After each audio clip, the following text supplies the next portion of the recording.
ہم نے دیکھا کہ 25 میں ہم دیکھ رہے تھے، 24 میں دیکھ رہے تھے کہ کس طرح سے حضرت موسیٰ تشریف لے گئے تھے جی کوہ سینا پر، لیکن اسی آیت میں ہم دیکھتے ہیں کہ انہوں نے بچڑا بھی بنا لیا قرآن میں، لیکن یہاں پر 32ویں باب میں 32ویں باب میں یوں ہوتا ہے، پہلے یہ ایک لمبا پورا باب ہے جس میں پورا سلسلہ ہے، لیکن میں کچھ آیات پڑھوں گا یا اور جب لوگوں نے دیکھا کہ موسیٰ نے پہاڑ سے اترنے میں دیر لگا دی تو وہ ہارون کے پاس جمع ہو کر اس سے کہنے لگے اٹھ ہمارے لیے دیوتا بنا دے جو ہمارے آگے آگے چلے، کیونکہ ہم نہیں جانتے کہ اس مرد موسیٰ کو جو ہم کو ملک مصر سے نکال کر لایا کیا ہو گیا۔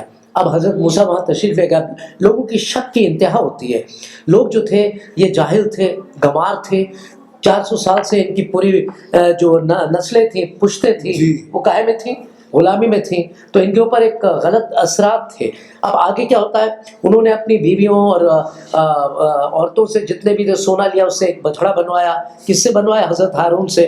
خدا کو پتہ چل گیا، خدا تو ہر چیز جاننے والا ہے، تو 7ویں آیت میں ہے تب خداوند نے موسیٰ کو کہا نیچے جا کیونکہ تیرے لوگ جن کو تو ملک مصر سے نکال لایا ہے بگڑ گئے۔ خدا نے دیکھ لیا اور پھر حضرت موسیٰ سے فرماتا ہے خدا کہ جا۔ پھر 11 میں دیکھتا ہوں تب موسیٰ نے اپنے خدا کو آگے منت کرتے کہا، کیوں کی منت؟ کیونکہ خدا بہت ناراض ہو گئے، وہ ان کو ختم کر دینا چاہتے تھے، ہلاک کر دینا چاہتے تھے، بالکل اسی طرح جس طرح نوح کے زمانے میں وہ سیلاب آیا تھا اور سارے کے سارے لوگ ہلاک ہو گئے تھے، خدا ہلاک کرنا چاہتا تھا۔ تب موسیٰ نے منت کیا ہے خداوند کیوں تیرا غضب اپنے لوگوں پر بھڑکتا ہے جن کو تو قوت عظیم اور دست قوی سے ملک مصر سے نکال کر لایا ہے۔ یہاں پر انہوں نے بالکل حضرت موسیٰ نے بالکل بھی وہ کیا کہتے ہیں کریڈٹ لینا، یعنی کہ یہ ماننا کہ میں نکال کر لایا، اس نے خدا کا ہی نام لیا اور خدا سے منت کی کہ انہیں معاف کر، کیونکہ یہ لوگ جو ہیں اگر تو انہیں مار دے گا تو مصری لوگ ان کے اوپر ہنسیں گے کہ خدا تجھے لایا تھا انہیں مار دے گا، تو اس طرح سے وہ ان کے لیے کھڑے ہوتے ہیں اور بات کرتے ہیں۔ یہاں ایک بات اور بھی پیدا ہوتی ہے، 400 سال یہ غلامی میں رہے اور 400 سال انہوں نے انتظار کیا ان کی غلامی سے باہر نکلنے کا۔ یہاں حضرت موسیٰ جب 40 دن کے لیے کوہ سینا پر ہے، وہ 40 دن انتظار نہیں کر سکے، برداشت نہیں کر سکے، اب پیچھے اپنا بچڑا معبود، کیونکہ وہاں مصر میں یہ ان کے معبودوں کی پرستش کرتے تھے، اس لیے یہاں بھی معبود جو بچڑا وہاں یہاں بھی معبود وہ بچڑا بنا لیا، تو وہ چیزیں ان کے ساتھ ساتھ آئیں اور ذہن سے نہیں نکل رہی۔ خدا کے کارنامے ان کے معجزے وہ دیکھ رہے ہیں، لیکن وہی ہو رہا ہے۔ تو یہاں پر پھر کتاب مقدس میں آگے درج میں چاہوں گا کہ آپ لوگ پورا کا پورا جو باب ہے وہ پڑھیں گے تو آپ کو ساری بات تفصیل سے سمجھ میں آئے گی۔ تو یہاں پر ہے 27واں میں پڑھ رہا ہوں، اور اس نے ان سے کہا، کس نے؟ حضرت موسیٰ نے، کیونکہ خدا نے ہدایت دی حضرت موسیٰ کو کہ اب تمہیں ایسا کرنا پڑے گا۔ خداوند اسرائیل کا خدا یوں فرماتا ہے کہ تم اپنی ران سے تلوار لٹکا کر پھاٹک پھاٹک گھوم کر ساری لشکر گاہ میں اپنے اپنے بھائیوں اور اپنے اپنے ساتھیوں اور اپنے اپنے پڑوسیوں کو قتل کرتے پھرو۔ اور بنی لاوی نے موسیٰ کے کہنے کے موافق عمل کیا، چنانچہ اس دن لوگوں میں سے قریب 3000 مرد کھید گئے۔